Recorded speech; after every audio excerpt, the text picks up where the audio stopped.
It's day 18 of Froguary, and are you guys ready to see my most unhinged frog to date? I get why that would be an alarming statement coming from me. I can hear the skepticism running through your brain right now, going, there's no way that this one is the most unhinged based on what we've seen so far. But allow me to argue with you. I am the person who painted Hopalong Cassidy in his rooster Cogburn, and yes, there was a banana in his holster. I remember Sir Croak and his noble steed Reginald, and yes, there was a thumbtack sword. And what about Frog Moss? You remember him, right? So my penchant for being unreasonable and unhinged is pretty high, okay?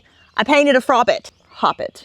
Still haven't decided. I get all of these things. I understand all of these things, and yet, I stand by what I said. This one takes the cake. This one is unhinged, and I think you'll understand pretty soon, all thanks to this comment and this comment. There's really not much else to say other than, let's get started.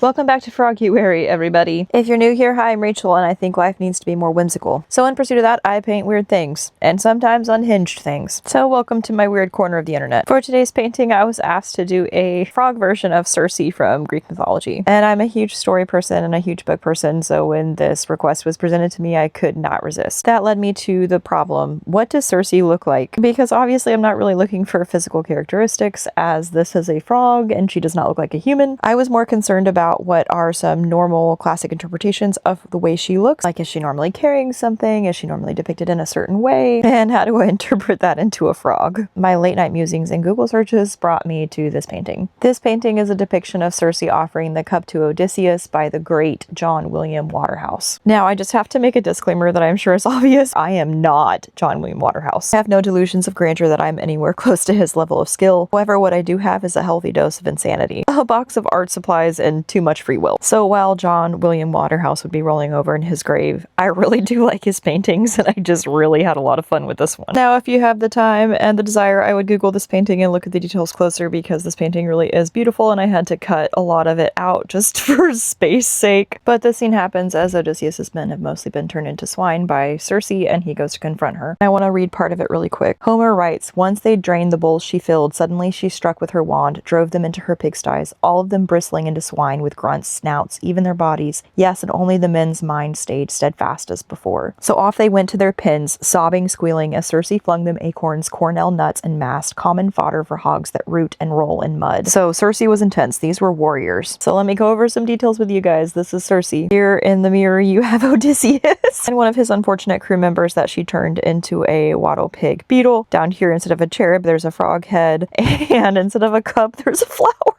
So she sits here on her kitty cat throne, ready to proclaim judgment on you and turn you into a weird animal. I told you guys it was unhinged. And with that, day 18 is done. What's next, guys? Let me know in the comments, and I'll see you tomorrow. Okay, bye!